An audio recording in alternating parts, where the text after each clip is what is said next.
Z-scores are really handy for taking your variables and standardizing them, putting them on the same scale, right? So you're able to use, normally what you would do is you would use an equation and go through each data point in your study and translate it into a Z-score. But if we use SPSS, we can make that process happen really quickly. So let's go ahead and look at age first, okay? So we already had this up from the last video where we have demographics as a data file. And let's just go ahead and standardize this age variable. It's not a perfect example of this, but we already have the data up, so let's give it a go. Let's go ahead and just go to Analyze, Descriptives, and there we go. So let's just go ahead and move age over there. And all you have to do is just check this little box, save standardized values as variables. So Z-scores are the same thing as standardized scores. Okay, so standardized values is what we mean by Z-scores. So all we have to do is just click OK. We'll get our little results window up here. We can just minimize that for now.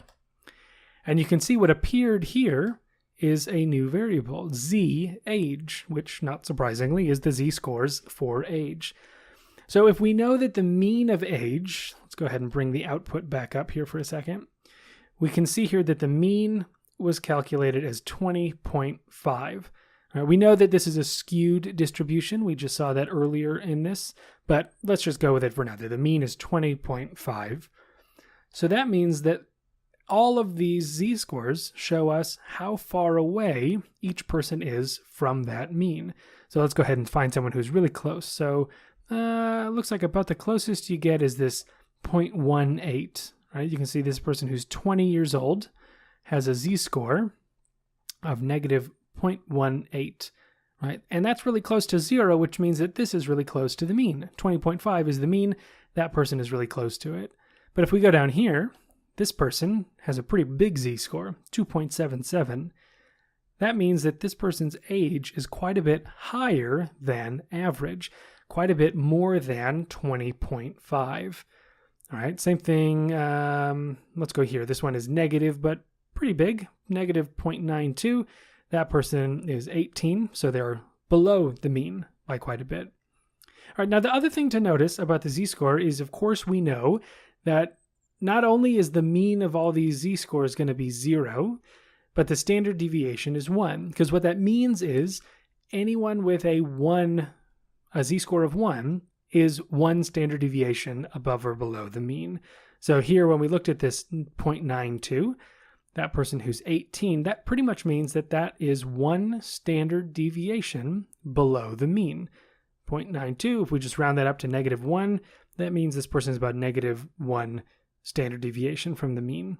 To see what that's all about, let's go ahead and look at the results of this again. So you can see here's our other little window where the mean we already saw is 20.5. Standard deviation of the sample is 2.7. So we could say that 1 standard deviation below the mean is 20.5 minus 2.7, which is about 18. Okay, so that's how all of these numbers fit together. And I told you that the mean of all of the Z-scores is in fact 0. Let's go ahead and see if I'm right. We can go Analyze. We already know how to do this. Descriptives. Let's go to Descriptive Statistics. And now let's add the Z-score of age to the mix. Let's turn this off because we don't want a Z-score to Z-score. Okay. Options, we can see that mean is selected. That's all we're looking for. Okay. And there we go. Z-score mean is 0, 0, 0, 0, as 0 as it gets. And the standard deviation is exactly 1. That's just by design how Z-scores work.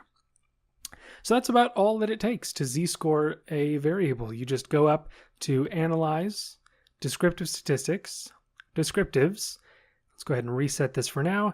And if I add age to the mix again and I click Save Standardized Values as Variables, that's all that it takes. Click OK, and it does it again.